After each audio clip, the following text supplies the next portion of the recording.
আর এই মুহূর্তে যে ব্রেকিং এর দিকে আমরা নজর রাখছি, নবান্নের সামনেই ধর্নায় অনড় বিজেপি, অনুমতি চেয়ে হাইকোর্টের দ্বারস্থ বিজেপি। সিঙ্গেল বেঞ্চের নির্দেশকে চ্যালেঞ্জ করে ডিভিশন বেঞ্চে মামলা বিজেপির।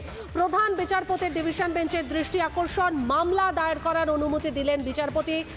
সোমবার অর্থাৎ 19 তারিখ মামলার শুনানি রয়েছে। নবান্নের সামনেই ধর্নায় অনড় বিজেপি, অনুমতি চেয়ে হাইকোর্টের দ্বারস্থ বিজেপি। সিঙ্গেল বেঞ্চের নির্দেশকে চ্যালেঞ্জ করে ডিভিশন বেঞ্চে মামলা বিজেপির। প্রধান বিচারপতির ডিভিশন বেঞ্চের দৃষ্টি আকর্ষণ এবং মামলা দায়ের করার অনুমতি দিলেন বিচারপতি। মন্দিরতলা বাস স্ট্যান্ডে নয়, নবান্নের সামনেই ধর্নায় অনড় বিজেপি। বিধায়ক শঙ্কর ঘোষ কি বলছেন শোনাবো।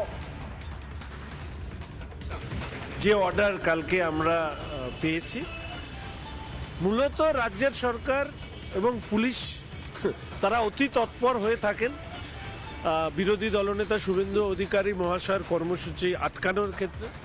হাইকোর্টে 100রও বেশি মামলা করে আমাদের কর্মসূচির অনুমতি নিতে হয়েছে। এখন তো আর সেই অর্থে রাজ্যের পুলিশ মন্ত্রী তাদের গালে থাপ্পড় খাওয়ার জায়গাও মনে হয় কম হয়ে যাচ্ছে। তো একটা অনুমতি দিয়েছেন, কিন্তু আমরা সেই অনুমতিতে সন্তুষ্ট নই।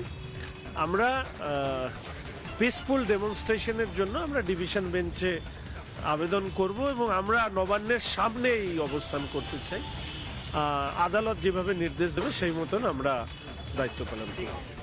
নানা ধরনের কন্টেন্ট দেখার জন্য লাইক করুন, শেয়ার করুন আমাদের ফেসবুক পেজ, সাবস্ক্রাইব করুন আমাদের ইউটিউব চ্যানেল। পাশাপাশি অন্যান্য ব্রেকিং নিউজের জন্য অবশ্যই চোখ রাখুন রিপাবলিক বাংলায়।